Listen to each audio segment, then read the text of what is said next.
राम भक्त हनुमान हम इन्हें कई नामों से जानते हैं, जैसे कि पवन पुत्र हनुमान, बजरंगबली, बालाजी आदि। लेकिन आखिर ये कौन है और आखिर ये ऐसा क्या कर गए जिससे कि हमें अपने जीवन में कुछ सीखना चाहिए। तो आज की इस वीडियो में यही जानने वाले हैं कि हनुमान जी के जीवन में हमें क्या शिक्षा मिलती है जो हमें अपने जीवन में ग्रहण करनी चाहिए, जिससे कि हमारा जीवन भी सफल हो। हनुमान की खूबियाँ बताने से पहले जान ले कि आखिर हनुमान जी कौन है। हनुमान जी जो कि हिंदू महाकाव्य रामायण के एक पात्र थे, जो कि राम जी के परम भक्त थे। कहा जाता है कि शिव जी के सभी अवतारों में हनुमान जी ही सबसे ज़्यादा ताकतवर और सबसे ज़्यादा बुद्धिमान है। हनुमान जी की 5 बातें ही नहीं बल्कि उनका जीवन का हर अंश हमें कुछ ना कुछ सिखा कर ही जाता है। तो आइए जानते हैं वो 5 महत्वपूर्ण बातें जिसका जीवन में सबका साकार हो सके। आगे बढ़ने से पहले यदि मेरे चैनल पर आप नए हैं तो वीडियो को लाइक शेयर सब्सक्राइब कर दे, साथ ही बेल आइकन को प्रेस करना ना भूले ताकि इस तरह की नई जानकारी, नई वीडियो आपको मिलती रहे। तो शुरू करते हैं।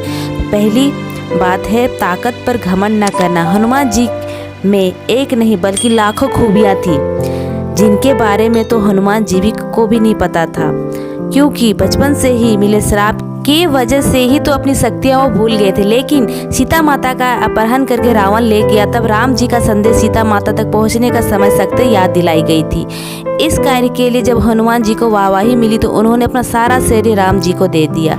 इस तरह हनुमान जी ने अपने पूरे जीवन में अपनी ताकत में कभी घमंड नहीं किया। वो हमेशा राम जी के भक्त के रूप में ही कार्य करते रहे। उन्होंने कभी भी घमंड की भावना से अपने को विजय नहीं रखा। इससे आपको ये सीखने को मिलता है कि आपको कभी भी अपनी ताकत का गलत इस्तेमाल नहीं करनी चाहिए, क्योंकि यह ताकत हमेशा के लिए आपके पास नहीं रहने वाली है। आपको एक ना एक दिन आपको यहाँ से चले जाना है, इसलिए आपको अपनी शक्तियाँ का सही इस्तेमाल करना चाहिए। आपको अपनी ताकत से लोगों की मदद करनी चाहिए, ना कि उन्हें परेशान करना चाहिए। तो दूसरी बात है दोस्तों महत्वपूर्ण, अपने मस्ती का इस्तेमाल करके चुनौतियों का सामना करना। हनुमान जी बचपन से ही बहुत ही ज़्यादा बुद्धिमान थे। इसका प्रमाण हमें उनके जीवन में हर क्षण देखने को मिलता है। लेकिन एक घटना है जब हनुमान जी राम जी का संदेश सीता माता तक पहुंचाने के लिए गए। समुद्र के ऊपर उड़ते हुए आकाश मार्ग से लंका की ओर जा रहे हैं, तभी उनका सामना सुरसा नामक विशाल राक्षसी से हुआ। हनुमान जी उससे कहते हैं, मुझे लंका जाना है, मुझे मेरे प्रभु श्री राम जी ने भेजा है अपना संदेश सीता माता तक पहुंचाने के लिए। तब तो राक्षसी कहती है, नहीं तुम नहीं जा सकती, तुम्हें खा जाऊंगी। अगर तुम्हें यहाँ से जाना है तो मेरे मुंह में जाकर वापस आना होगा, तभी तुम आगे जा सकते हो। तब हनुमान जी कहते हैं, ठीक है तुम मुझे खा लो। तभी सुरसा राक्षसी ने अपना विशाल मुंह खोलती है। तब हनुमान जी क्षण से अपना आकार छोटा कर राक्षसी के मुंह से वापस आ जाते हैं, अपनी बुद्धिमत्ता का इस्तेमाल करते हुए। इससे आपको सीखने को मिलता है कि आपके जीवन के रास्ते चाहे कितनी भी मुसीबतें भरा क्यों ना हो, आप उन्हें अपने मस्ती का इस्तेमाल करके चुनौतियों का सामना कर सकते हैं, जिससे कि हनुमान जी ने किया। तो तीसरी महत्वपूर्ण बातें हैं दोस्तों, सभी से विनम्रता से बात करना। श्री राम भक्त हनुमान बहुत ही विनम्र स्वभाव वाले थे।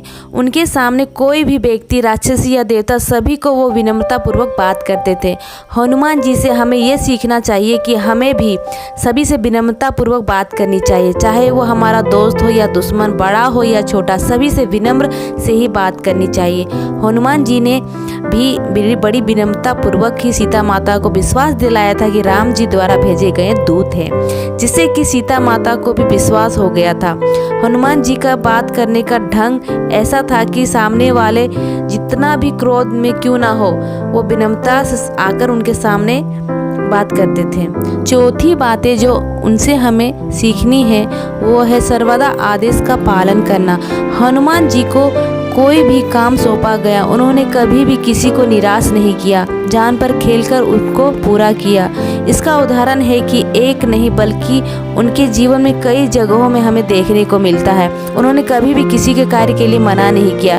इनका सबसे बड़ा उदाहरण हमें तब देखने को मिला जब राम और रावण के बीच हो रहे युद्ध लक्ष्मण जी मूर्छित हो जाते हैं, जिसके उपचार के लिए हिमालय से उपस्थित एक जड़ी बूटी की आवश्यकता होती है। और जब वैद्य जी कहते हैं उस जड़ी बूटी को सूर्योदय से पहले ही लाना होगा, तभी लक्ष्मण जी के प्राण बच पाएंगे। तब हनुमान जी बिना किसी देरी किए निकल जाते हैं। रास्ते में कई सारी समस्याओं का सामना करते हुए भी आगे जाकर जड़ी बूटी की पहचान ना होने पर पूरा पर्वत ही उठाकर ले आते हैं, जिससे कि हमें ये पता चलता है वे सर्वथा आदेश का पालन करने वाले श्री राम के परम भक्त थे।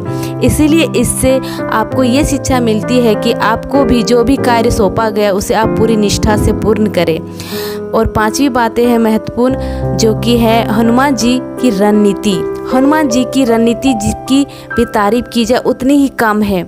उनकी रणनीति के वजह से ही प्रभु राम लंका विजय करके माता सीता को वापस अयोध्या ले आते हैं। असल में हुआ ये था कि जब हनुमान जी लंका गए थे तब उन्होंने राक्षसों के भीड़ में भी विभीषण को पहचान लिया कि ये तो सज्जन भक्त है, और उनसे मित्रता करके माता सीता का पता लगाया। राम जी का संदेश माता सीता को पहुंचाया, यहाँ तक कि सीता माता को विश्वास दिलाया कि श्री राम जी जल्दी यहाँ आएंगे और आपको वापस अयोध्या लेके जाएंगे। यही नहीं, जब हनुमान जी के पूंछ में आग लगवा दी गई तो उन्होंने अपनी पूंछ से पूरी लंका को जला दिया, यहाँ तक कि रावण और रावण की सेना के मन में भय पैदा कर दिया। उन्होंने विभीषण की मित्रता राम से करवाई, जिससे कि राम को लंका विजय करने में बहुत ही ज़्यादा सहायता मिली।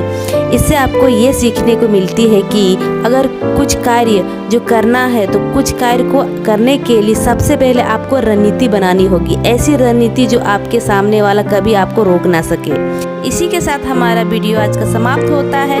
उम्मीद है कि आपको पसंद आई होगी। यदि पसंद आई होगी तो वीडियो को लाइक शेयर सब्सक्राइब कर दीजिएगा। मिलती हूँ अगले वीडियो में नई जानकारी नई उम्मीद के साथ। तब तक के लिए धन्यवाद। जय श्री